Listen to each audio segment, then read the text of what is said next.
নমস্কাৰ বন্ধু বান্ধৱীসকল, পূজা গাইড অসম চেনেলটোলৈ আপোনালোকৰ স্বাগতম। আজি মই এই ভিডিঅ'টোত দেৱী মাৰ চতুৰ্থ আৰু পঞ্চম স্বৰূপটোৰ বিষয়ে ক'বলৈ গৈ আছো। মাৰ চতুৰ্থ স্বৰূপটোৰ নাম হৈছে দেৱী কুষ্মাণ্ডা। মাক অষ্টভুজা দেৱী বুলিও কোৱা হয়। যেতিয়া ব্ৰহ্মাণ্ডত চাৰিওফালে অন্ধকাৰ আছিলে আৰু তেতিয়া মায়ে মা কুষ্মাণ্ডাৰ ৰূপ লৈ এটা ধুনীয়া হাঁহিৰে গোটেই ব্ৰহ্মাণ্ডখনৰ সৃষ্টি কৰিছিল। সূৰ্যমণ্ডলৰ ভিতৰত মাৰ নিবাস স্থান। তাৰে কাৰণে কোৱা হয় মাৰ যিটো আভা সেইটো সূৰ্যৰ সমান তেজস্বী হয়। কুষ্মাণ্ডা শব্দটোৰ অৰ্থ হৈছে কু মানে সৰু, উষ্মা মানে উৰ্জা বা গৰম, আৰু আণ্ডা মানে হৈছে সমস্ত ব্ৰহ্মাণ্ড। ইয়াৰ মানে হৈছে সমস্ত ব্ৰহ্মাণ্ডৰ উৰ্জা নিয়ন্ত্ৰণ কৰা গৰাকী। মাৰ বাহন হৈছে সিংহ। মাৰ আগত মিঠালাওৰ বলি আৰু মিঠালাওৰে বনোৱা যিকোনো প্ৰসাদ মাক ভোগ হিচাপে লগোৱা হয়। মাক বিধি বিধানেৰে পূজা কৰাজনে খ্যাতি, বল, আৰোগ্যতা আদি লাভ কৰে। ইয়াৰ উপৰি অকাল মৃত্যু আদি কাট খায়। আপোনালোকে যদি জীৱনত এনেকুৱা পৰিস্থিতিত আছে য'ত আপোনালোকে একো ৰাস্তা দেখা নাই, তেতিয়াহ'লে মা কুষ্মাণ্ডাৰ পূজা কৰিব পাৰে। এইটোৱে হৈছে মাৰ চতুৰ্থ স্বৰূপ মা কুষ্মাণ্ডাৰ কাহিনী। মাৰ বীজ মন্ত্ৰটো হৈছে ওম দেৱী কুষ্মাণ্ডায়ে নমঃ।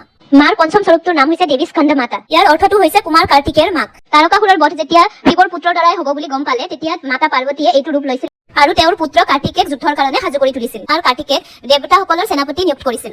এই ৰূপটোত মাৰ 4খন হাত আছে। 2খন হাতত 2টা পদুম ফুল আৰু বাকী হাতেৰে মায়ে কুমাৰ কাৰ্তিকেক কোচত লৈ আছে। মাৰ বাহন হৈছে বগা সিংহ। সন্তান প্ৰাপ্তি, বুদ্ধি, জ্ঞান, একাগ্ৰতা আদি প্ৰাপ্ত কৰিবৰ কাৰণে দেৱী স্কন্দ মাতাক পূজা কৰা হয়। দেৱী স্কন্দ মাতাক কলৰ ভোগ লগোৱা হয়। তেতিয়াহ'লে আজিৰ কাৰণে সামৰিছো। ওম দেৱী স্কন্দ মাতায়ে নমঃ।